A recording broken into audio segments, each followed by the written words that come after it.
Kenapa orang Islam, Rasulullah SAW itu lebih senang kalau yang menang itu orang Nasrani Romawi, ketimbang yang menang itu orang Faris, dalam hal ini ateis. Karena orang ateis itu lebih ngeri. Sebetulnya beberapa penemuan sains, terutama di ilmu medis, itu orang Amerika, kayak cloning. Tapi orang Amerika itu masih dilarang oleh gereja untuk mengaplikasi, karena nanti bayi cloning itu dipakai suku cadang. Di Amerika masih ditentang oleh fatwa-fatwa agama baik Islam maupun Kristen. Tapi di Cina itu dipraktekkan karena nggak ada halangan agama. Di Cina itu biasa ada kondom diolah lagi jadi alat-alat aksesoris. Di Amerika tidak ada karena masih ada agama, masih ada larangan. Sehingga orang Islam itu lebih takut kalau yang menang itu Persia, karena terus cara berpikir ternyata Tuhan itu udah ada, langit gak ada perannya. Jadi ketika yang menang Nasrani masih berpikir itu pertolongan Tuhan, meskipun mungkin cara mengatakan Tuhan beda dengan kita. Tapi ada satu kesamaan bahwa kekuatan samawi itu ada. Jadi disebut ghulibatir rum fi adnal ardi wa hum min ba'di ghalabihim sahih. Di sini diterangkan oleh Syekh Nawawi supaya kamu tidak salah paham. Sebetulnya kamu katakan misalnya wah itu paham liberali, sebenarnya saya tidak tersiksa. Cuma takut yang mengatakan seperti itu cek goblokir atau ngaji gitu. Itu aja yang masalah saya. Ini saya baca ini karangannya Syekh Nawawi, karena tadi kata Mbah Firjon ngaji itu harus sama orang bersanad. Saya ini kalah sama beliau tuh berkali-kali. Secara nasab saya harus manggil Mbah.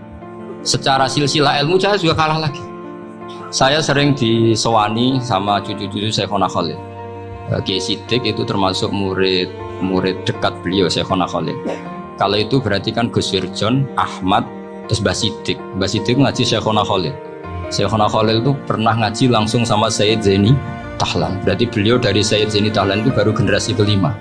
Sementara saya itu sudah ke-7 atau ke-6. Saya, Mbah Mun, Mbah Karim misalnya, Mbah Hashim, Mbah Mahfud Termas, Sayyid Abi Bakar Sato yang ngarangnya Anatul Talibin, baru Sayyid Zaini Tahlan. Berarti saya ke-7, kalah lagi.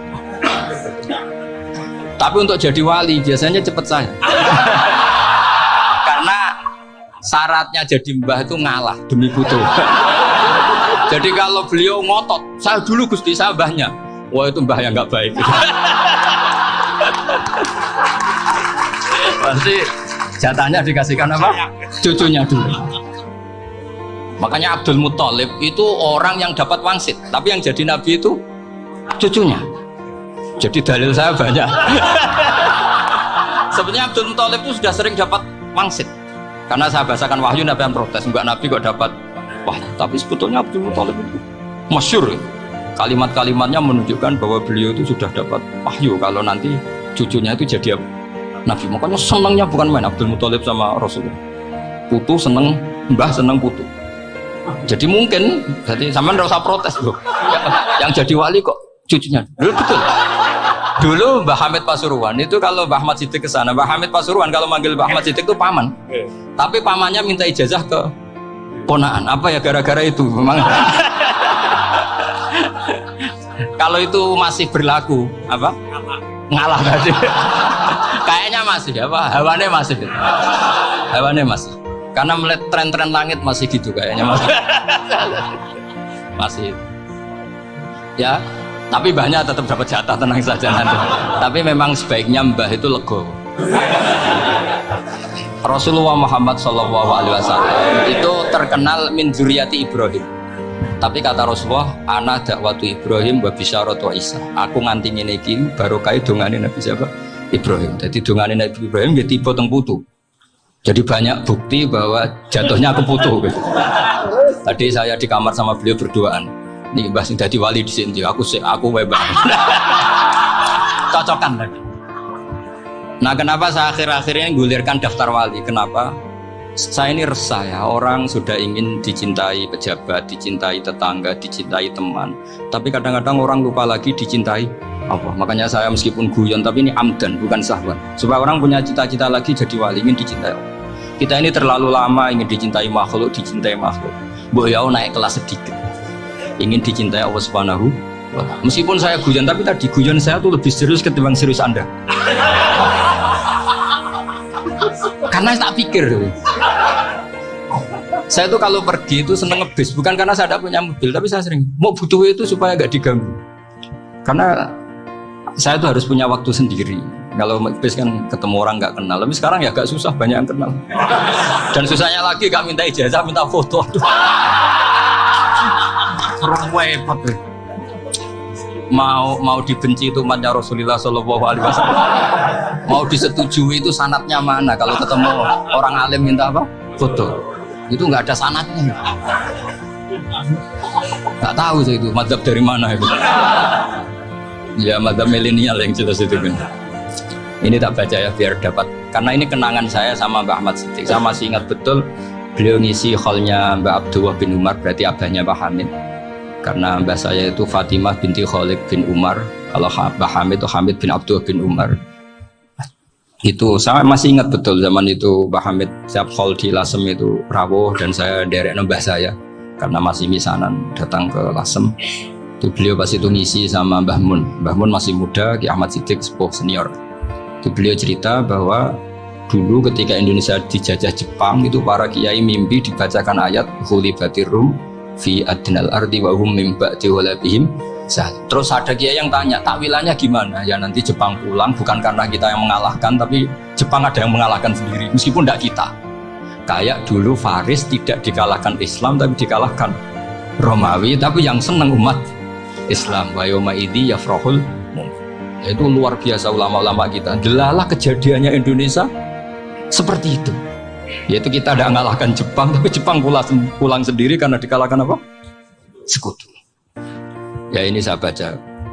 Ini tidak usah dicek bacanya bener apa enggak, sudah aman apa aman. Karena kalau saya salah itu ya sengaja. Artinya ya sengaja saja. Ya biasa mas. Saya kemarin ngisi di Pondok Peloso di Pondok Al Munawir Jogja. Salah itu ada dua. Ada salah memang benar-benar salah. Yaitu nggak apa-apa bisa dimaafkan.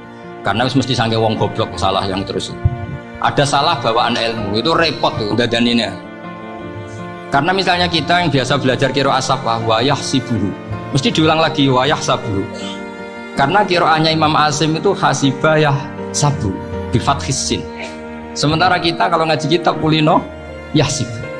Sehingga kita yang biasa belajar safah itu kalau baca kitab itu kayak orang bingung. Kadang-kadang yang ngaji juga bingung. Gus Pak mau di bulan pilih, ya tepat-tepatan. Ada yang mengatakan Gus Pak bingung. Ada yang mengatakan Gus Ba alim alama itu tepat-tepat nasib. Karena memang ya sab'ah memang seperti itu. Misalnya kufuan itu Imam Asim baca kufuan. Tapi beliau punya murid namanya Syu'bah. Itu kalau baca kuf'an. Makanya kita itu ini kan khataman Quran ya. Jadi saya menyinggung sedikit tentang qiraah sab'ah. Tadi beliau juga sudah tak kasih kitab Sahih Bunaliyah dan Mushaf. Sama tak ajari latihan sab'ah. Memang angel ya. Makanya yang nggak bisa itu wong pinter. Sudah tahu angel ya nggak usah diteruskan. Orang menghindari barang angel itu pinter apa goblok? Pinter. Berarti wong goblok pinter. Saya tuh makanya sama orang goblok tuh respect. Jadi orang alim tuh angel apa gampang? Angel. Menghindari barang angel pinter apa goblok? Loh, orang menghindari barang angel pinter apa goblok? Pinter. Berarti wong goblok pinter. Jadi saya sama orang-orang goblok itu respect. Sudah tahu jadi orang alim angel ya barang angel ya harus dihindari. Makanya saya ini insya Allah umatnya Nabi yang termasuk yang terbaik. Amin. Karena mencintai umatnya Nabi termasuk yang goblok. Itu udah gampang itu. Karena tadi udah tahu ya. Seperti itu loh orang naik Panjat Pinang. Itu yang naik karena ingin hadiah. Yang nonton sudah tahu wah licin kok dinaikin mau keplotoy. Tapi orang sepakat yang nonton juga pinter karena sudah tahu ribet kok. Tukun yang pasar akan kena lah apa mainnya. Sama juga gitu. Ngalim tafsir angel, ngalim fikih angel. Nanti karek ngaji ngerekam kan gampang. Itu pinter apa goblok? Pinter. Iya. Makanya kalau niku mau burohno ngono tok. Saya tadi dinasihati Mbak Firjon, muga-muga hati saya selamat. Saya itu meskipun kata orang banyak, muhibbin saya banyak, tapi saya insya Allah tidak riya. Saya itu pakai kitab namanya Tasqidul Fuad, itu karangannya Sayyid Abdul Al-Haddad. Ketika beliau punya muhibbin banyak ditanya, bagaimana ya Habib Anda menjaga hati Anda? Jamnya Sayyid Abdul Al-Haddad itu nih, Innama azzamu Allah. Mereka itu sebenarnya menghormati Allah, cuma butuh saran, dan itu saya. Jadi saya tahu sampean semua itu mencintai Quran, mencintai sunnah Rasul, mencintai hadis-hadis Rasul. Cuma sampean kan karena nggak paham, terus manfaatkan saya. Jadi sebenarnya saya ini korban. Korban. Jadi saya mau riak gimana? Korban kok mau. Bangganya di mana? Coba sampean misalnya ngaji tafsir, belajar sendiri kan susah. Terkibnya susah, maknanya susah, bahkan beli kitabnya kadang tidak kuat. Untuk jadi alim tafsir itu kan harus beli kitab. Saya sering belajar kitab itu jutaan. Tafsir Tobari, saya pernah beli kitab Fakhrur Razi itu berapa coba? 27 jilid. Karangannya Fakhrur, belum karangannya ulama modern Imam Sya'rawi. Itu berapa jilid? Itu jutaan. Saya kemarin juga dihadiahi kitab Pak Quraish Shihab namanya Faidul Bari fi Syarhil Bukhari. Pak Quraish Shihab yang terkenal. Dia sering diskusi sama saya. Saya ngasih hadiah beliau ngasih hadiah saya. Oh itu harganya tidak kuat. Tidak kuat kadang di Indonesia nggak ada tuh. Dan sama orang hebat menghindari kesulitan itu.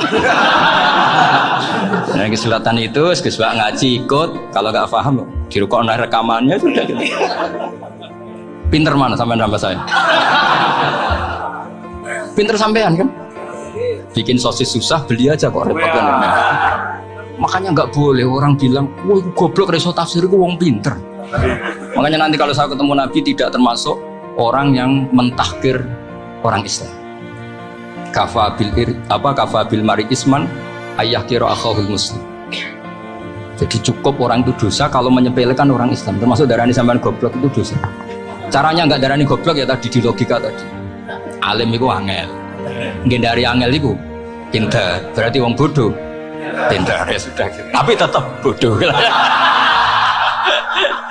Tapi ini satu cara untuk saya respect gitu. Coba orang yang ngaji tafsir saya banyak, mungkin ribuan. Itu sebetulnya mencintai Quran.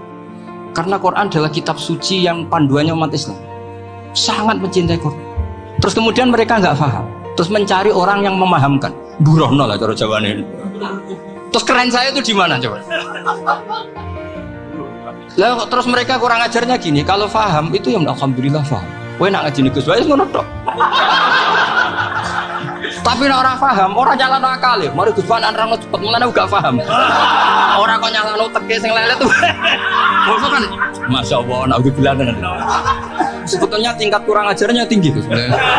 Jadi kalau nggak paham itu kadang nggak nyalahno uteke. Kayak mau misalnya, mau mari mikir ra jelas. Padahal misalnya jelas ora mesti paham bodoh.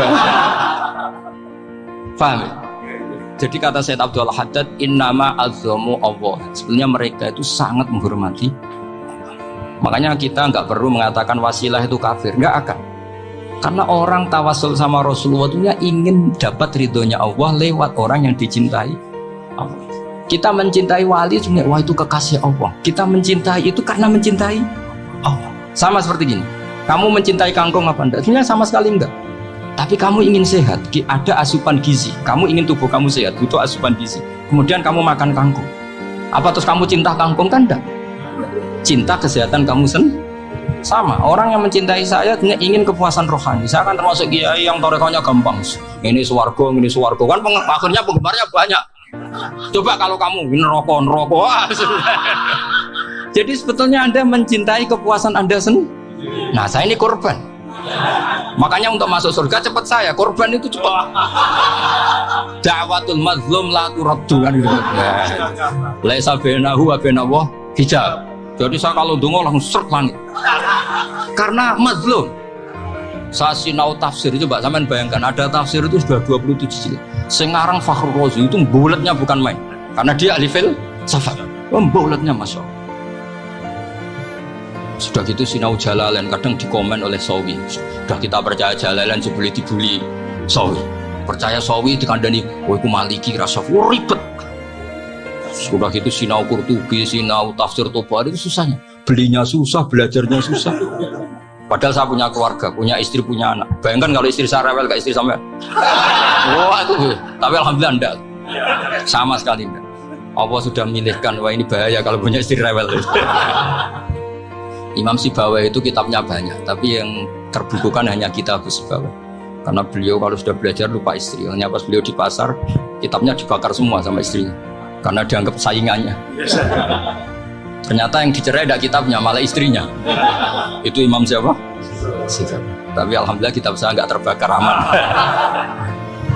Saya teruskan ya. Jadi untuk menjaga ria dilatih innama azzamu Allah. Sebenarnya mereka itu menghormati, sehingga wasail-wasail itu sebenarnya nggak pernah jadi subjek pelaku utama, tetap Allah.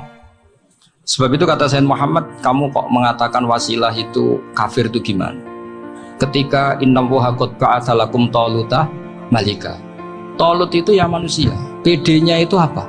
Inna ayata mulkihi ayyatiyakumut tabut fihi sakinatum min rabbikum wa baqiyatum mimma taraka alu Musa wa alu Haruna tahmiluhul malaika. Jadi beliau PD itu kalau bawa sunduk semacam peti sakti, sing di situ ada baqiyatum mimma taraka alu Musa wa alu Haruna tahmiluhul malaika. Ya kayak semacam jimat, tapi saya bukan mensyariatkan jimat enggak, karena nanti banyak penjual yang pembohong juga gitu loh. Cuma cerita, kamu tidak usah mengatakan kafir dulu. Tolot PD-nya kalau bawa sunduk semacam peti kesaktian yang di situ ada baqiyatum mimma taraka alu Musa wa alu Haruna tahmiluhul malaika. Sehingga Khalid bin Walid, meskipun beliau sahabat dan menyaksikan wajah Rasulullah SAW, itu bawa sya'aratun min sya'aratihi Rasulullah SAW, bawa rambutnya Nabi. Perang kemana-mana itu diletakkan di pecinya.